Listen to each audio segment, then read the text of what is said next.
بہت زمانے پہلے کی بات ہے جب اسلامی دنیا اپنے سنہری دور میں تھی۔ ایک شاندار شہر ہوا کرتا تھا، بغداد۔ یہ علم و حکمت کا مرکز تھا، جہاں ہر طرف کتب خانے، اسکالرز اور علم رکھنے والے بچے۔ اسی شہر کے ایک محلے میں ایک ہوشیار لڑکا رہتا تھا جس کا نام ذنون تھا۔ وہ صرف 10 سال کا تھا، مگر اس کا دل شیر جیسا اور دماغ بڑا چالاک تھا۔ ذنون کا والد چراغ بنانے والا تھا۔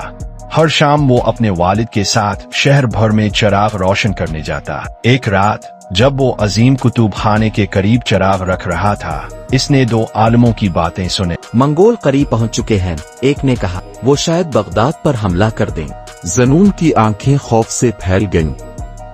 اس نے منگولوں کی خوفناک کہانیاں سن رکھی تھیں، مگر اب وہ اس کے شہر کی طرف آ رہے تھے۔